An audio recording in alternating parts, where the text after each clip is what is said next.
afternoon. Thank you for joining us today. Thank you, Tessa LaRue and the Donahue Institute for planning this event. We are going to discuss today what the war on poverty has signified for Boston and its surrounding communities. Today we are already joined by Dr. Jennifer Drew. She brings her sociological imagination to the areas of social stratification, inequality, and deviance. Besides teaching here at Lasell, Professor Drew also works at the Massachusetts Department of Correction, the Urban League, and academics across the country in the area of prison education. She has consulted with the U.S. Department of Education, the National Institute of Drug Abuse, and the U.S. Department of Civil Rights, and offered testimony before the United States Congressional Subcommittee on Gender Equity in Vocational Education. Through her work on incarceration and its impact on disenfranchised communities, Professor Drew provides a unique perspective to one of the most pressing issues of our time, the burden of a penal system that breeds and recreates inequality. Also, we are joined by Professor Frey, Dennis Frey from history. His research revolves around the socioeconomic and cultural history of, and let me make sure I pronounce this correctly, Handwerker, which is the artisan craftspeople in an area of Germany during the 18th and 19th centuries. His research findings have provided wider ramifications for how historians and social scientists in general view socioeconomic and cultural change over time. His work fits neatly into the broader scholarship of historians and social scientists that continue to grapple with understanding how specific everyday experiences relate to abstract structural generalizations. His expertise and training give him a unique perspective on many of the issues that impact poverty and inequality. Unfortunately, we will not be joined today by Professor Toffler from Environmental Sciences. Unfortunately, he had a family emergency. So we will first discuss a little bit of what the war on poverty signified. It was the unofficial name that was given to a law enacted 50 years ago, January 9th of 1964, by President Lyndon Johnson. At the end of World War II, the U.S. entered a stage of economic expansion as it had never been experienced in any place in the world. However, there was inequality. Certain groups, although a huge portion of the population was lifted into middle class, there was still a lot of people that were left behind. This policy intended to address this issue by focusing on two very important aspects, which were education and healthcare. After the 60s, the term war on poverty fell into disuse, and as Professor Frey will address, during the deregulation of the 80s and 90s, policies were enacted in order to undo much which had been accomplished through the war on poverty.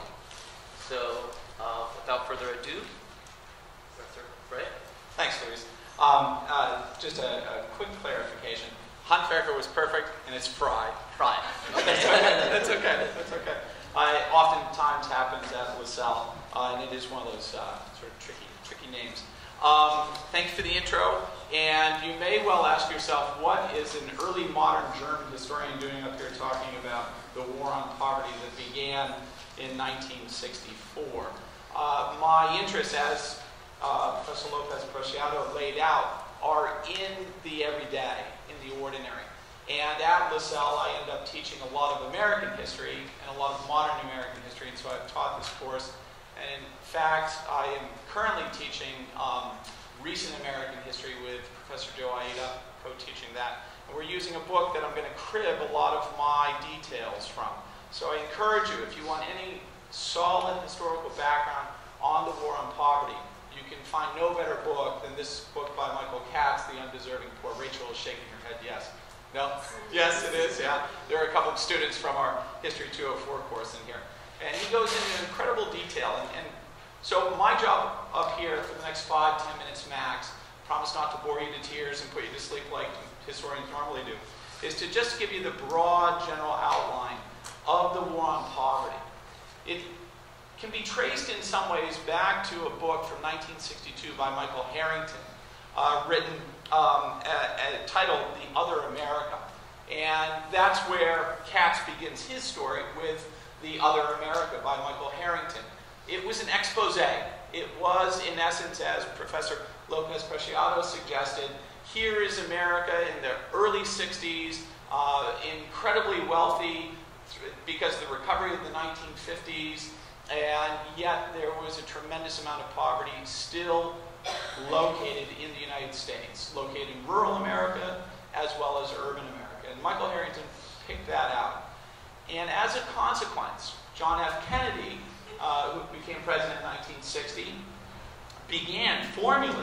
called together a group of scholars to begin a sort of planning an anti-poverty program. Indeed, the organization was called the Council of Economic Advisors. Now, we all know that JFK is assassinated, sadly, in 1963.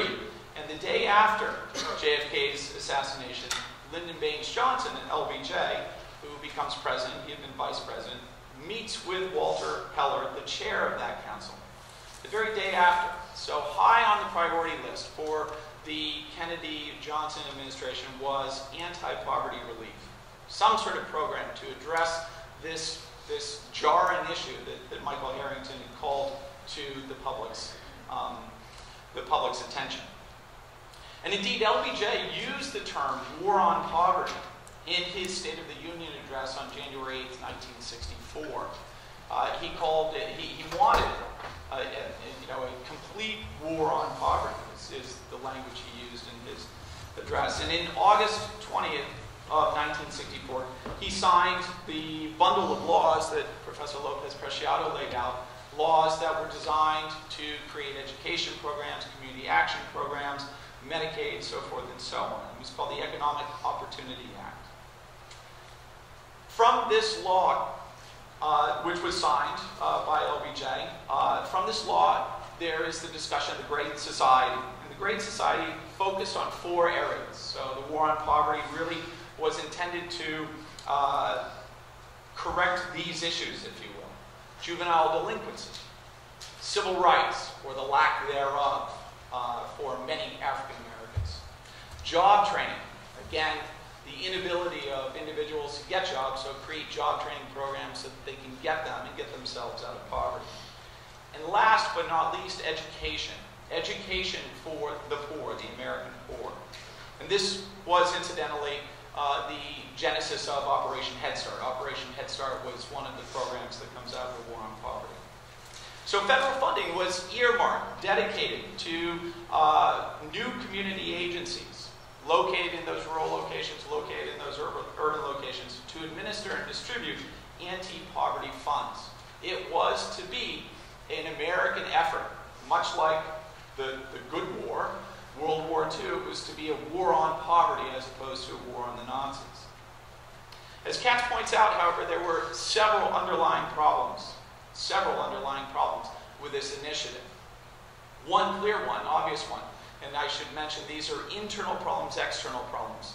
Internal being problems that the actual advisors had, and external ones that present themselves after the fact.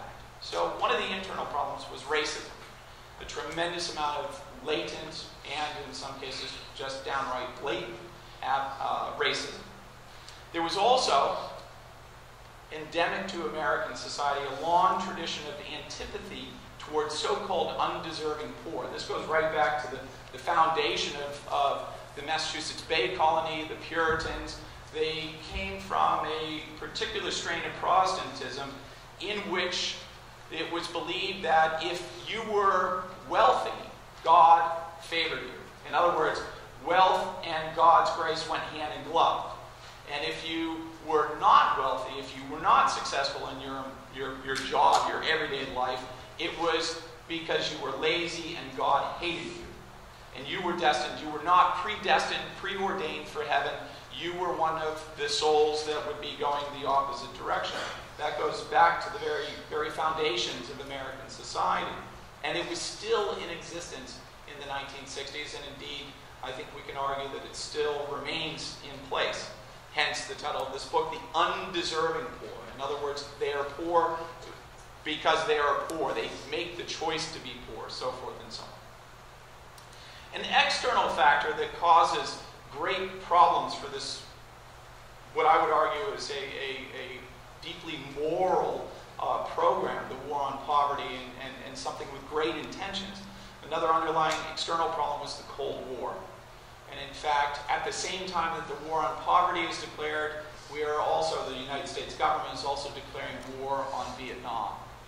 And it is a hot war in Vietnam, and that drains a lot of the finances, it drains a lot of energy, it drains a lot of the minds that could have been turned toward improving programs are lost to this abyss.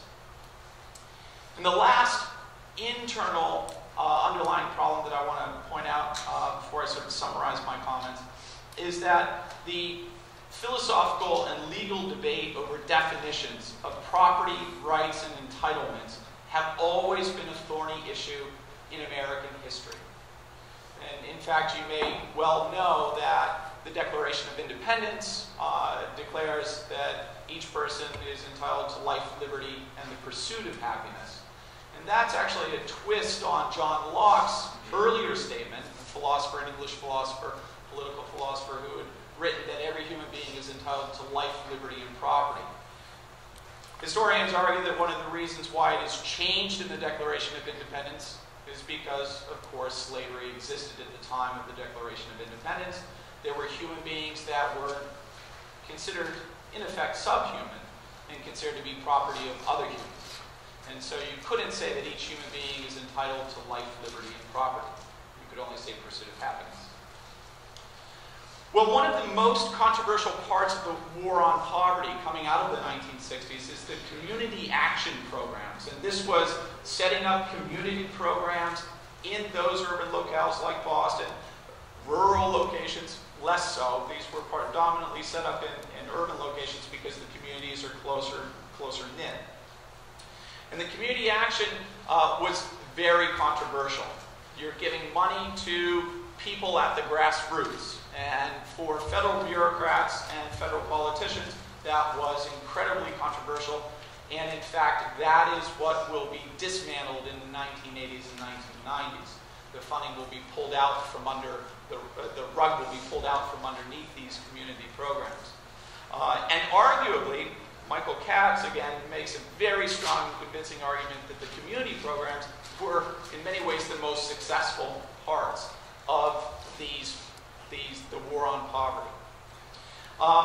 Losing Ground was a book written in 1984 by Charles Murray. Losing Ground dovetailed very nicely with this critique against those community action programs, and Ronald Reagan would pick up on it. And he would popularize it and use it as evidence to really wage a war against the war on poverty. Welfare mothers that are lazy, they're undeserving poor, the same kind of language and issues coming back up to the surface.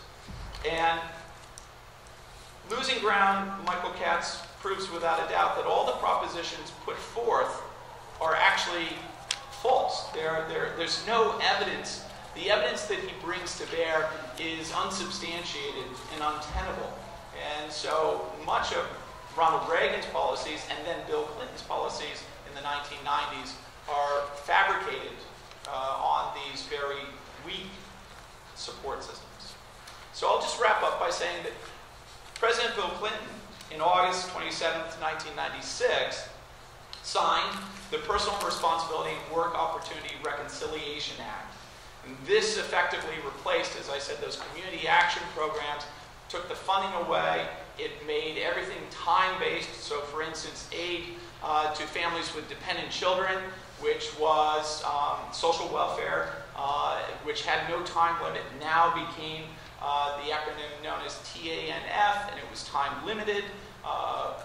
Mothers with dependent children, well, fathers for that matter, families with dependent children no longer could simply sit back and do nothing, although they were not doing nothing. That's the thing that Katz argues.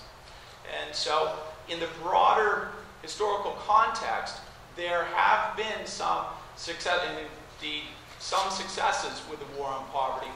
Medicaid, for instance, medical services. Prior to the war on poverty, what Michael Harrington picked up in The Other America is that many of the poor in America don't seek out medical services. Well, that's changed as a result of the war on poverty. Education has changed as a result of the war on poverty. Operation Head Start has shown to be very successful. Even racism has changed as a result of the grassroots organization. And so I will turn the mic over to Professor Drew and let her talk a little bit about incarceration and prison rates, and then we can open up the questions about. I always have to keep track of myself here. Well, if I may, I'd like to pull the camera back a little bit and look at the United States as a whole. We are the desired country. People like to come here. And yet, we have a lot of endemic problems that we have yet to address. In the ranking by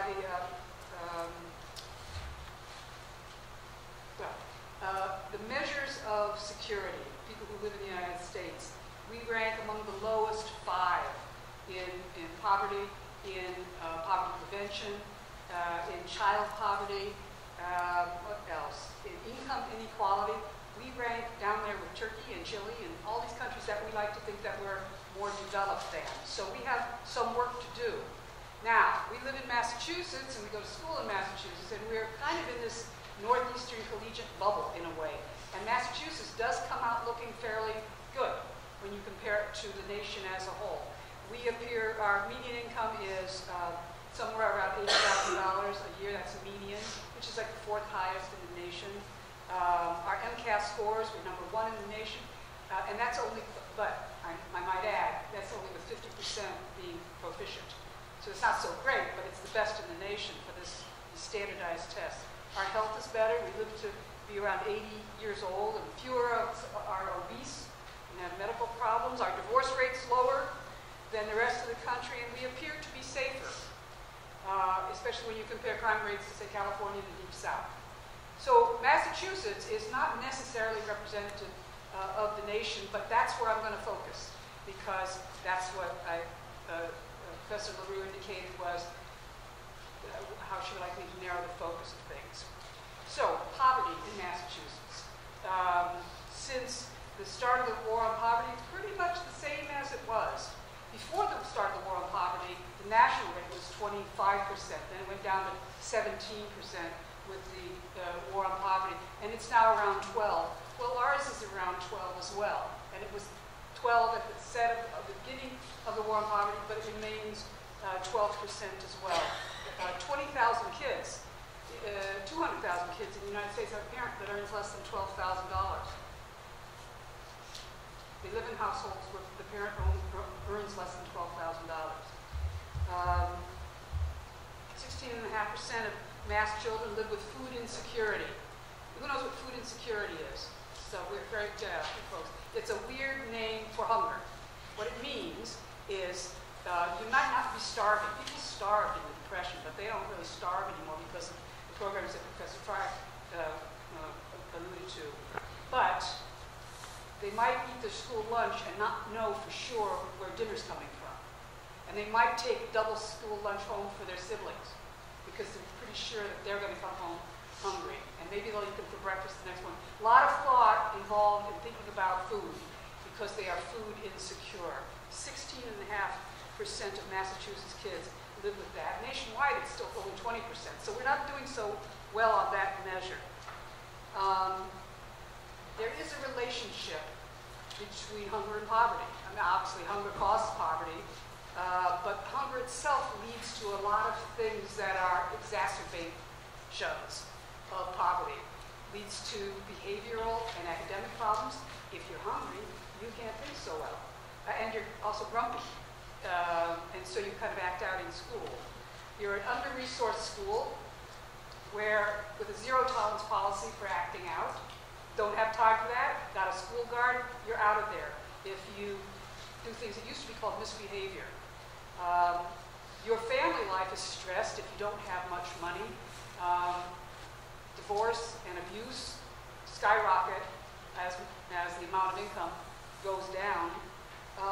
And then there's the shame and the secrecy that Americans have about being poor, that we think that if you're worth your salt, as you mentioned, you're successful. And if you're poor, well, then you're not successful, and that means you're not worth your salt, so you don't want anyone to know, and you might not take advantage of programs that exist, because then you have to admit to being, quote-unquote, to failing next to your neighbors. So then, here, I'm getting to it. I'm getting to incarceration. By the way, I worked for the Boston University Prison Education Program. I've never been employed by the DOC, although I did work and have worked in DOC facilities for you as a professor. Poor kids, okay. Depending on how desperate they are, how poor they are, how many siblings they have, how their mother's doing, how their dad's, if the dad's at home, depending on how desperate they are, they make poor choices. Largely because they have fewer choices to pick from. If you have all the choices in the world, it's easier to make good choices. If you have a limited number of choices, it multiplies the chances that you're going to make bad ones. And some of them do. Most poor people are law-abiding, no question about that, but the more desperate among them, especially the 17 to 25-year-old males, are apt to feel a responsibility to take care of their families, take care of their siblings, and to just safeguard their own egos in a country where being penniless is embarrassing. And they may be tempted, seeing people involved in illicit activities who are doing fine, who are doing a lot better than they are in their eyes. And so given the opportunity to participate in illegal underground economy, they'll take it, which is not a good choice, but again, it's a choice that doesn't even tempt a good portion of young people their age. By the way, the American Corrections Association knows this. In order to calculate the number of prison cells they will need in a decade, they count the number of black fourth grade boys there are. And they make a calculation, mathematical calculation, about how many prison cells we're going to need in 10 years. Shocking, but true. So, these kids who make these bad choices are caught and they're incarcerated. There are now 2.5 million people in the United States incarcerated. We lead the world in incarceration, both in terms of raw numbers and the percentage of our population. 1 in 30 Americans is either in prison, in jail, on parole, or on probation, somehow involved with the criminal justice system. We've called it mass incarceration because that's what it is. We have 5% of the world's population. We have 25% of the world's prisoners. Incarceration has tripled since 1980. Okay, so now we go back to the poverty thing. 1960, beginning of the war on poverty. 1970, a little bit of the dismantling. The breaking up of the Office of Economic Opportunity, where all these committed programs were together. Now they're scattered about throughout the government. Around 1980, a prison binge began.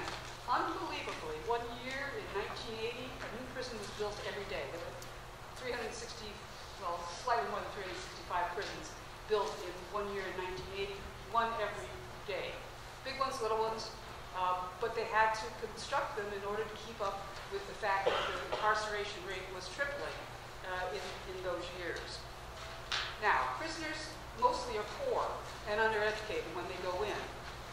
Most of them report that they have a $12,000 income in the year before they're incarcerated. And most of them have a functional reading level of 4th grade. So they don't have a lot of advantages going in, and prison, with a few exceptions, like the Boston University Prison Education Program, doesn't help that. 90% of them are men, which means that their families are broken. They're not home. Their daughters and their sons are fatherless. And their source of support, the money that they were making, is missing. Prisons are also far away, so you can't even go see your dad or your mother.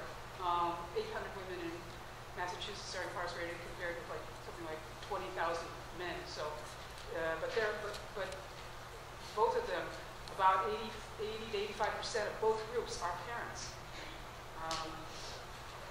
So family ties loosen. There are even places in Massachusetts or in the country, again, switch back to the national model, called $1 million blocks. Costs so much to keep somebody incarcerated.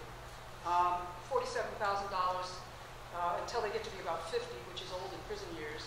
Then it costs about $67,000 a year to incarcerate somebody.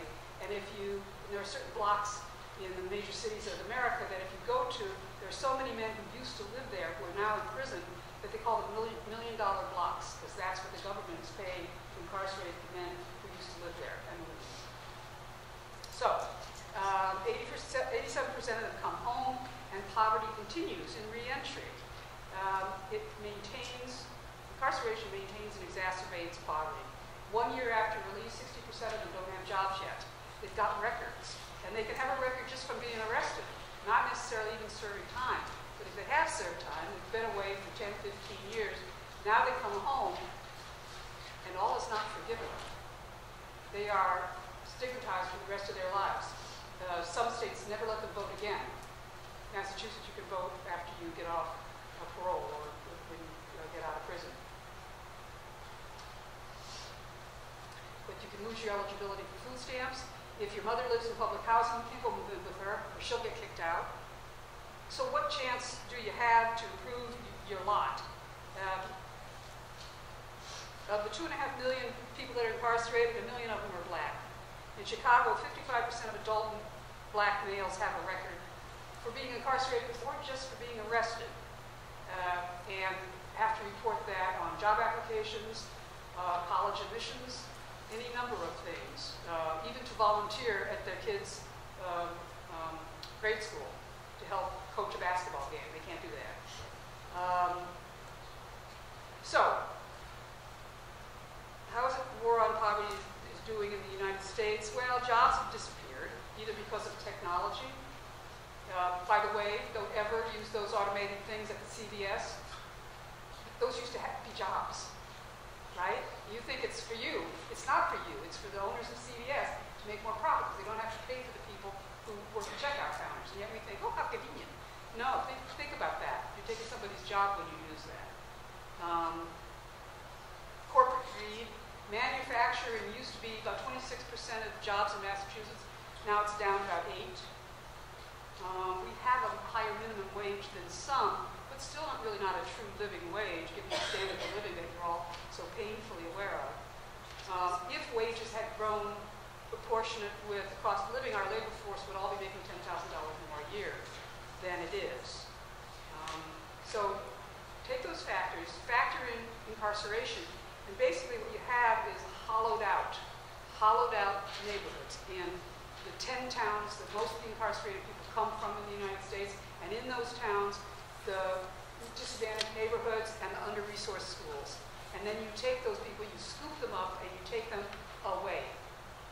And then you bring them back, and they're hobbled when they come back. So, we fight plenty of other wars. We fight the war on crime, the war on drugs. The number of those incarcerated on drugs increased by 2,000% from 1985 to 2005. 2,000%, that's 20 times the number of people incarcerated for drugs. Drug selling is not a great thing, but most people are not holding a gun to somebody's head, insisting that they buy drugs. And the buyers are not incarcerated, the sellers are incarcerated, the addicts are incarcerated. So our war on drugs contributes to the lack of success of the war on poverty. We have a war on poor families. Poor families like single mothers.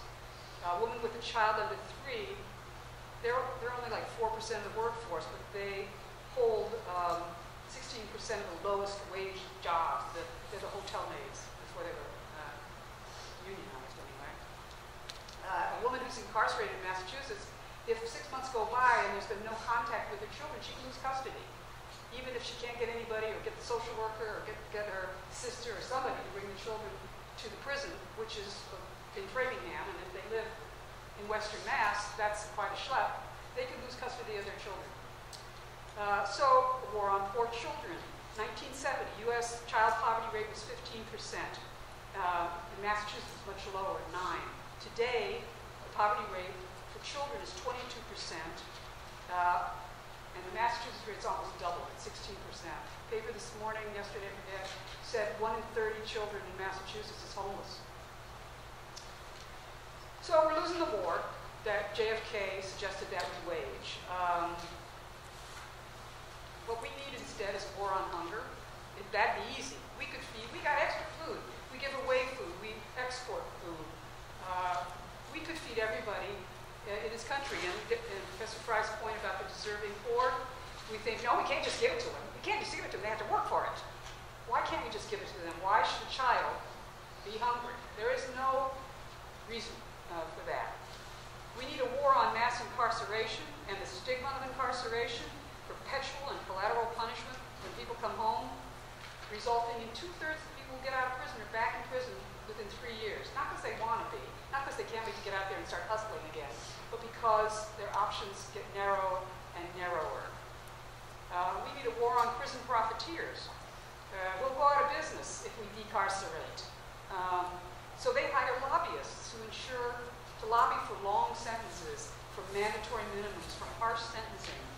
And we need a war on corporate greed, where those people who contract with prisoners to use prisoners as near slave labor and stagnant wages, which disconnect productivity, which has gone up, with worker wages, which haven't.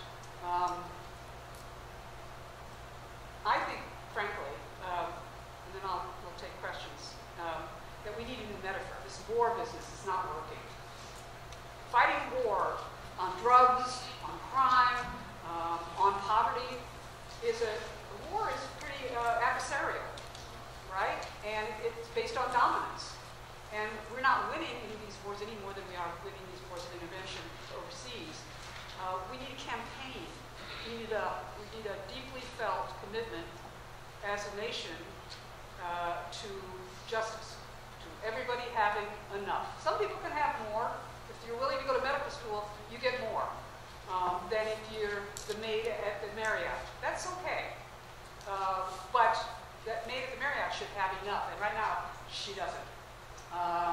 And lots of people have way more than they need. So we need a little bit of a cultural shift, counting on you guys who are thinking about these things now, to take that forward into the next generation. Thank you. We're going to open up the floor for questions. Anybody volunteer?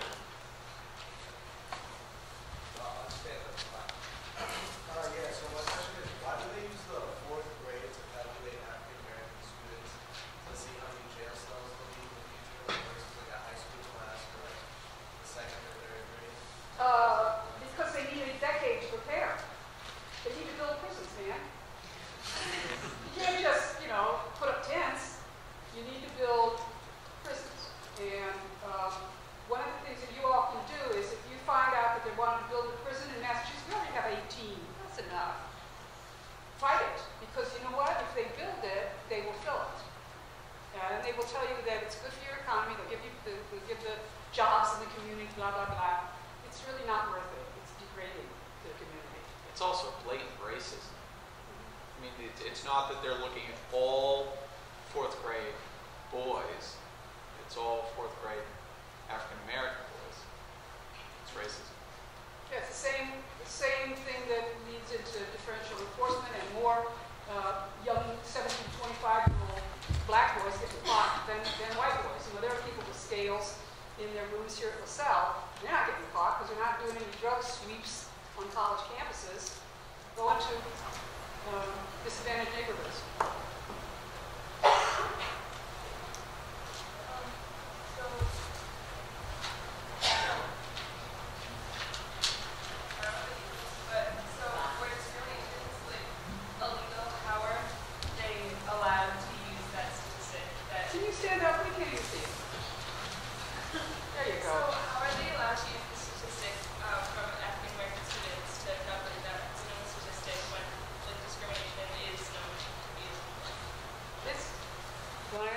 Well, there are all kinds of ways against discriminatory laws, and so what gathering the statistics, under the radar, basically. We are the ones calling it to your attention. They may well, to sort of CYA, cover, your what, they probably do say, oh, no. We're doing it from this school district and this school district and this school district. But when it comes down to it, when they're making the actuarial decisions, they are.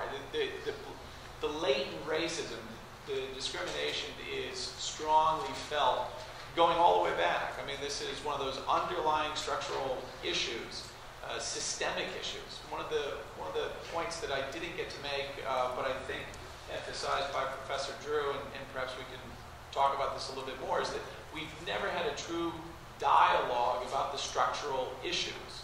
In other words, the war on poverty was this vision by largely Washington bureaucrats. How can we fix this?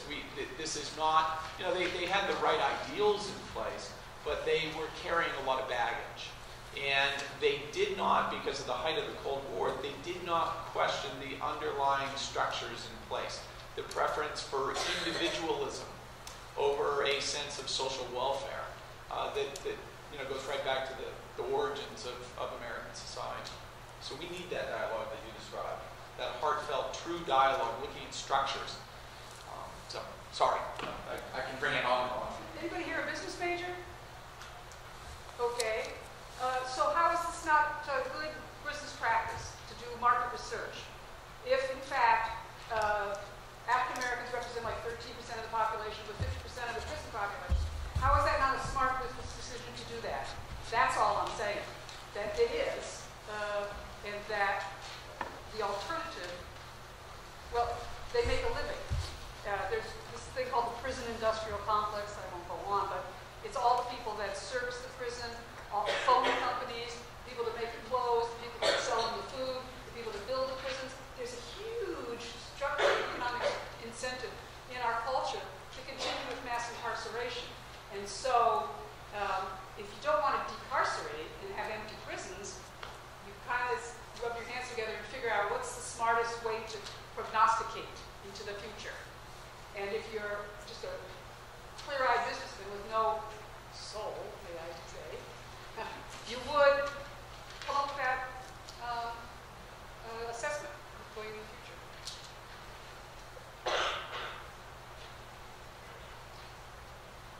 Another question?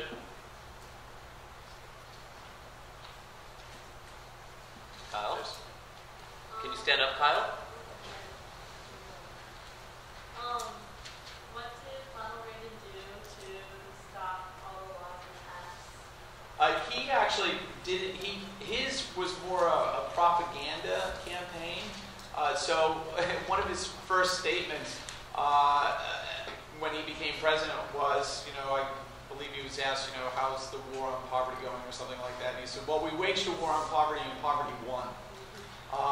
And so his neoconservatism, his brand of conservatism was one that came very much out of the sort of puritanical tradition. He would frequently use the reference that the United States is the city on the hill, which is a direct quote from John Winthrop, that, this is the promised land. And the promised land, we reach that by allowing each individual to attain, and he would have only said his, but to attain her or his, destiny, if you will. And very much that sort of preordained, though he wasn't the sort of Calvinist stripe, the Puritan stripe. I can't remember what his religious denomination was. Probably Anglican, Episcopalian, I'm not sure. Yeah, but anyway, his was a propaganda campaign. So what it was let's start blaming the poor, the welfare mother that's collecting the food stamps that has, and they did a lot of this in the campaigns in '84 and '88 especially. So his political agenda was to really blame the poor for being poor and for taking advantage of the system, because it wasn't just an effort to roll back the war on poverty. He also wanted to roll back, really in many ways, the social welfare systems that come out of the New Deal as well. And that actually is still a Republican, sort of the neoconservative Republican position is that government, well, at least government when it comes to servicing the people is too large. When it comes to waging war elsewhere, having a massive military armed forces, that's okay. But when you have programs for welfare, health, education, no, that's big government getting in the way of individuals. So it comes back to that larger structural question of individuals versus society, structural choices. And one of the things is that the welfare, the folks, the undeserving poor, one very important thing to keep in mind is, and Professor Drew used this, that they make choices, right? Everybody has the ability to make a choice, but what is the range of choices available? The range of choices available to you absolutely depend on your, and this is where my sociologist side comes out, your habitus, or your, not just your environment, but really all of your social and cultural background, where you're living, what your parents are, all of the sort of habits that you have. That either expands your range of choices or limits it. And so the range of choices is what we need to look at in some ways. And Reagan, his argument was that everybody has the same range of choices. It's America, after all. Well, I think history would disagree. Just to add, sometimes these responses aren't rational. Our focus on individualism and personal accountability and pull your own self up by your bootstraps translate into, if you're poor, you can't have anything good. You shouldn't have anything good. You should be visibly poor and not have anything. For example, in the prisons, they used to have these really old, big, TVs and everything, and they all finally broke. So they had to replace them system-wide. And they went to buy them, and they don't make those great big old honking TVs anymore. They make flat screen TVs, right?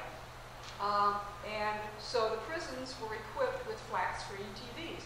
Not big ones, even like this, And the newspapers went nuts that the prisoners were enjoying flat screen TVs that you can't afford. And the notion is, well, Bill Weld, one of our former governors, said that they should be introduced to the joys of breaking rocks. Prisoners are quintessential poor people, okay? They're not all poor, but most of them are, and their income over their lifetime is severely reduced by incarceration. So when you talk about prisoners, you're talking about how America feels about poor people. And the fact that Boston University donates college education to people who are incarcerated, well, that makes people crazy. Even though the recidivism rate of people who are educated while they're incarcerated is like 1 to 2%, as opposed to the statewide average of 44%, and the national average of around 60%. And so it's not logical. It's the pressure we all feel to pull our own self up because we're such an individualist society. When we start to shift to a more communal thing, you get the backlash to, for instance, the Affordable Care Act, that everybody should be covered, everybody should have health care. Well, some of them didn't earn it, and so they should die. I mean, it doesn't make sense, but it's deep in the roots, as Professor Fry said, of our ideology. But that can change. It can change, and it is changing very slowly. So, Lydia?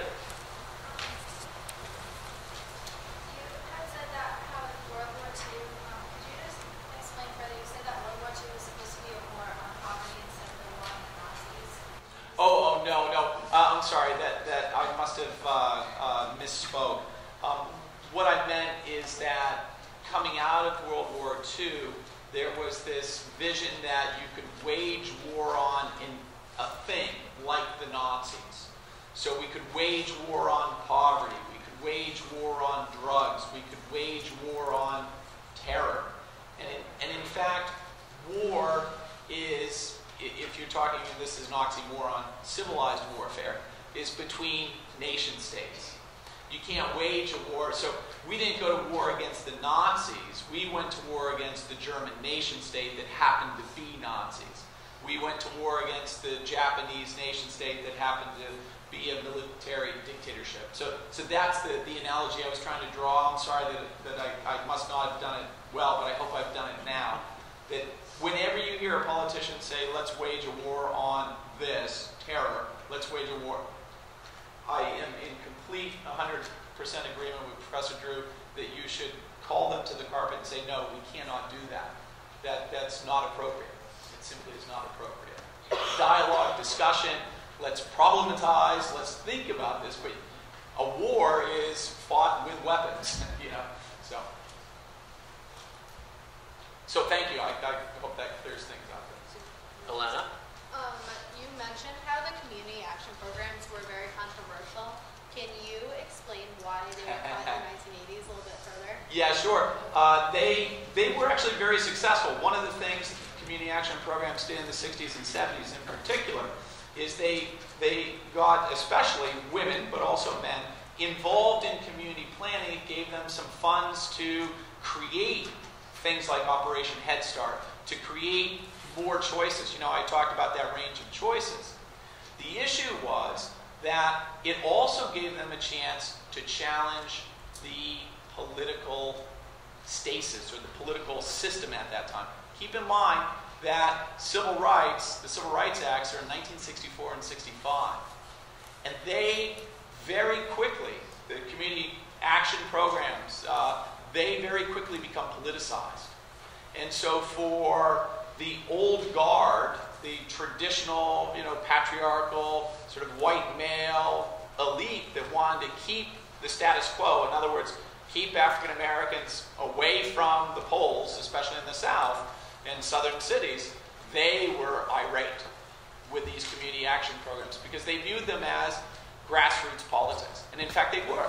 That was one of the, for my opinion, that was one of the successes, and Katz makes that argument, that even though we tend to think of the war on poverty being a failure, that was a success because it politicized the urban poor, and it gave them the tools, it gave them the training to actually join the civil rights movement, to push for more political rights and equality. And again, one of the things is that Ronald Reagan and his administration wanted to really reduce the size of federal government. They really wanted to sort of restore traditional America, and traditional America, sad to say, has been one that's deeply segregationist. And even, one of the things, that's the war on poverty in Boston. Well, education was part of it. The busing crisis of the 1970s. You don't have to look any farther to see the kind of deep-seated racism that was dredged up as a result of the busing programs. Questions over busing? So, does that answer your question? Yeah, yes, thank you. Yeah. Sharon? So if we were going to have a war on poor education, but instead of a war, we're going to use this communal approach, what would we do?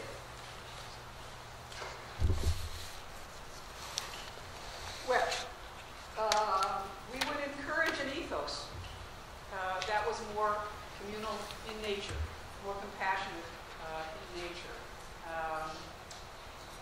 We would pay our teachers. We would pay the teachers. You're talking secondary and elementary? Well, we would pay the teachers about 50% more than they make. We would encourage families to be involved and families to live with less. We think that success is that big McMansion with more bedrooms than we have kids. And that's how we got in this situation that we're in right now.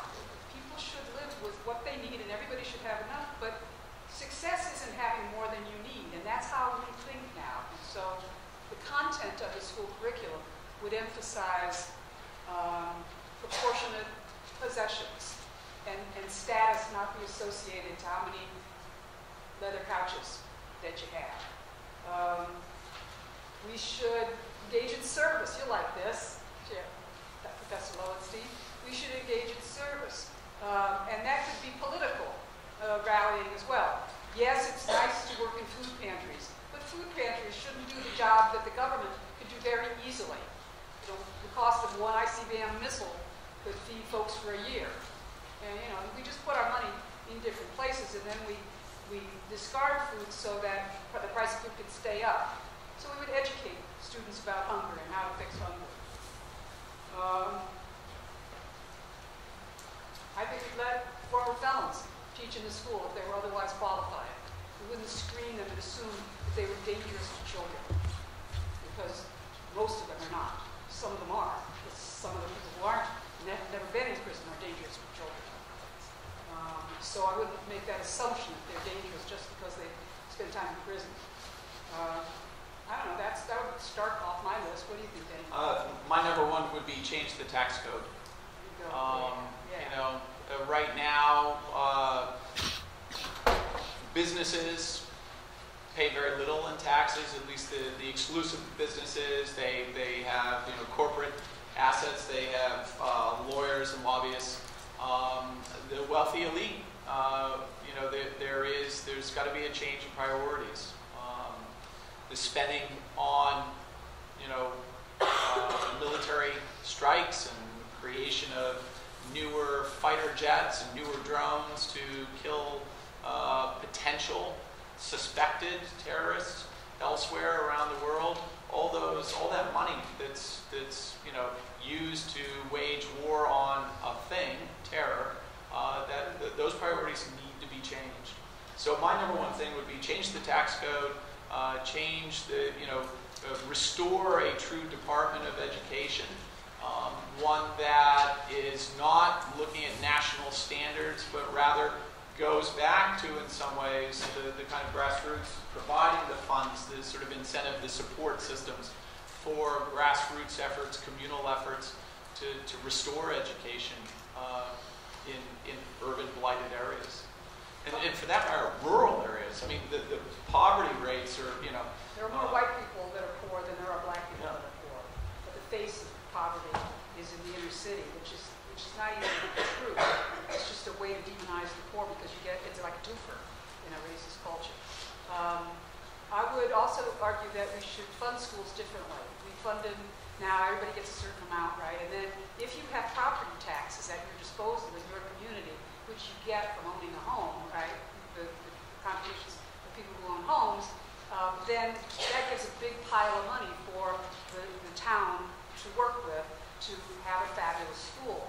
If it's in a neighborhood where most people rent and therefore aren't chipping into the pot with property taxes, those schools have to manage mostly with the money that the state gives everybody.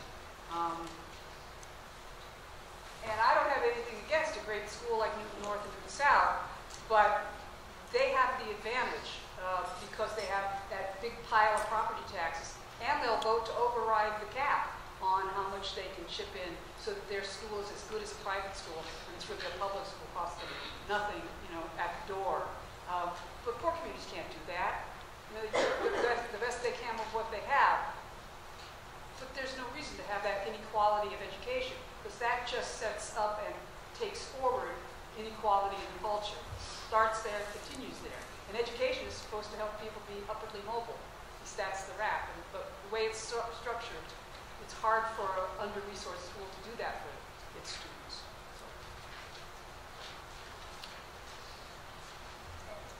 Well, the efforts towards reducing or changing the minimum mandatory sentencing requirements, and also now the push to decriminalize or legalize certain drugs, has it or will it have an impact on the mass incarceration of people of color?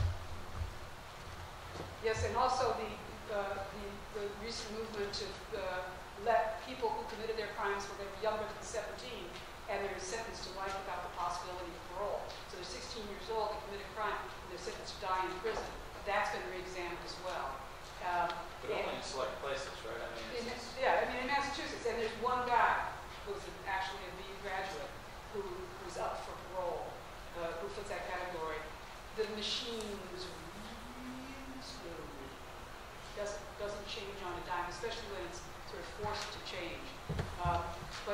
the Families Against Mandatory Minimums is a great organization, and they've worked really hard and they've made a lot of progress. The Ban the Box, which used to have a box at the very front of the job application, have you ever been incarcerated? And if you check it, it's like, okay, next.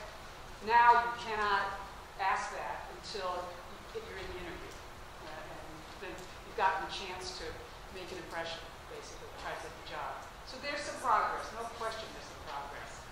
But it's not coming from the people who hold the power. It's coming from people who are objecting to the status quo. And it's working. So thank you for asking that, because it's important. It may seem like it's nothing and each of us can't pull down the system, but if everybody did something that they felt strongly about, it would affect change. Most of us do nothing. I didn't do anything for most of my adult life. I came to activism late, and you can get a head start on me. But if everybody did something, things would change in the way the people actually want it to. When they do polls, people are very compassionate. And so change will come. So earlier on, you said that the minimum wage is not a livable wage, as was stated, and it is very known fact. But if the minimum wage were to raise, isn't there a concern with prices just going up and making the minimum wage again a non-livable wage, and the wages just going up with the prices? And essentially, what we're doing is just maintaining that same process of keeping the poor down, and in turn, having to increase their aid they receive from the federal government, and essentially creating a welfare state. So how would you avoid a situation like that if you're attempting to raise said wages? I'll just say a few things. I'm not the, Please. you're closer to an economist than I am. And Aaron's really the one who should. Right, but you know, you can't rent a one-bedroom apartment in Massachusetts, certainly in eastern Massachusetts, on minimum wage. It's not possible. You can't do it. So, therefore, it ought to be possible. If you work 40 hours a week and you're making minimum wage, you should be able to rent an apartment for your little family. Okay, so right on the surface, if you start there, then you think, okay, well, how can we make that possible? And part of the way we make that possible is we stop buying cheap stuff. We stop looking to buy cheap food and cheap gadgets. It's true, for a while, the manufacturers raised the price so that they can lose their profit margin, which is massive now. And people would stop being able to afford stuff that breaks and they throw out and they buy a new one. And that's a huge shift in the culture. There'd be a lot of pushback if you couldn't buy cheap, if you'll pardon my expression. But ultimately, I mean, in places like in Scandinavian Netherlands, they pay 50% of their income for taxes. And they live in smaller houses. And they're happy. And everybody has enough. Some people have more than others, but everybody's got enough. And that's not the way we have been led by sort of the corporate folks who are behind our governmental decisions. So you call it a welfare state, I call it everybody having enough. I don't see what's wrong with that. Okay, I'd like to still address that. My partner is a political economist, and his area of expertise is poverty, so I live and breathe this. Actually, there have been efforts in many cities throughout the country where the minimum wage is raised, either states, counties, or cities. Not only has it not contributed to an inflation, actually, economic growth has happened and accelerated there at a much faster rate, number one. Number two, I don't know your particular circumstances, but if we ask around here how many of your grandparents had to work 2 jobs just to make ends meet, the way your parents or you and your significant other will be, you will see that there is a significant difference. People in the 1950s could live on a blue-collar job with one single income, afford a house, afford to raise 2 kids, a car, vacations once a year, and still send their kids off to be educated. You can't do that today. Another thing that is also very important to consider is after the financial crisis of 2008, we went through a recession. It was the worst since the 1930s. It was really, really bad. But have you noticed that the Dow Jones is now at its all-time high? Productivity has shot up. But all that income has not translated into either hiring or into real gains in terms of income. So what is happening is that, and I'm very sorry to sound like this, but the 1%, they're keeping a much bigger slice of the pie. So a lot of the discourse that is handled is that in terms of, it's going to create a welfare state, we're going to have this inflation spiral, all these things are going to happen. They don't happen. They did not happen in the past. They do not happen. And Professor Drew is correct to state that the countries with the highest tax rate, which is the Northern European and Scandinavian countries, are also the ones that show the highest satisfaction with life, the highest rate of happiness. So you don't have to, it's not an either or. The only thing, the question I do want to posit to you is what is the price you would be willing to pay to live in a civilized society where people are happy, functioning individuals? If it means assuming that 5%, 7% of the population are going to need some assistance from the government, I will gladly pay it and not live in a society where we live as if the law of the jungle, where whomever feeds the hardest can keep their own, and we have 25% of the people living in poverty. That's not the kind of society I want to live in, and I hope that that's not the kind of society that the rest of you want to live in. There are countries like that around the world.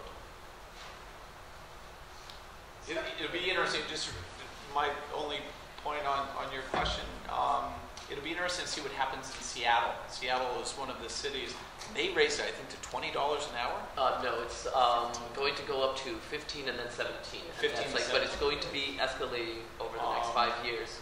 But again, much like the changes with the penal code, the war on drugs and legalizing or decriminalizing certain drugs, this is only happening in certain regions of the country.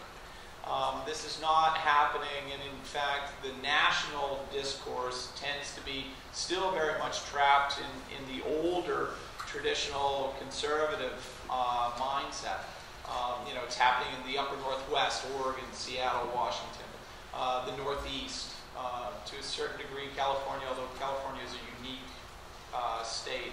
So it's, I'm encouraged by the changes, for instance, to the for instance, in the Deep South, I don't see drugs being decriminalized very quickly at all.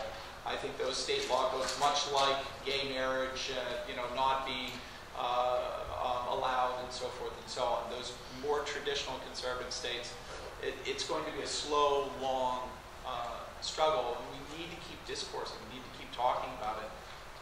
And you need to demand some action on your student loans. That's insane. You can't go out into the world, quietly anyway, with the burden of debt that you have. The interest has to be forgiven, some action has to be taken, and nobody's going to take it but you guys.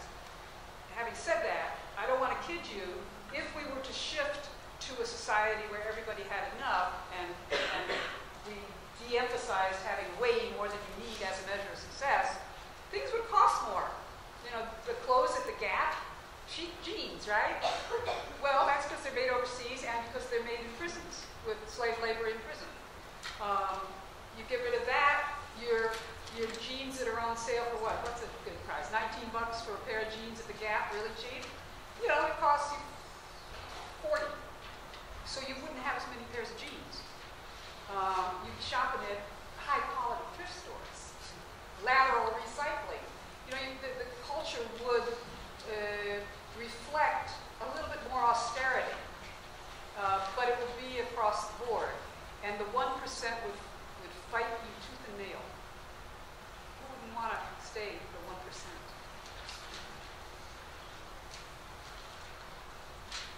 Another question?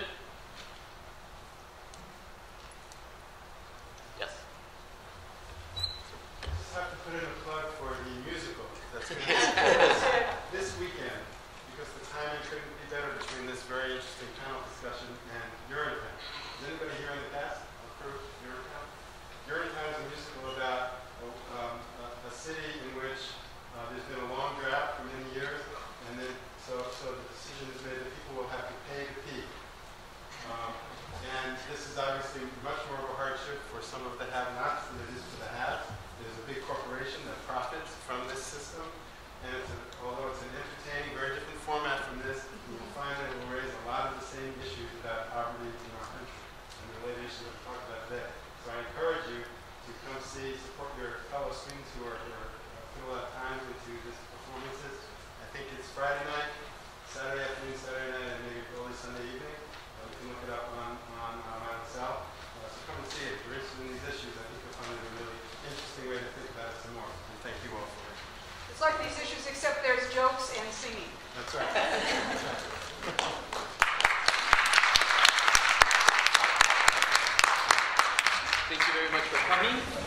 if you are my student, FYS, I already counted, all 16 of you are here, but if you are from another class, come to me so I can make sure that I do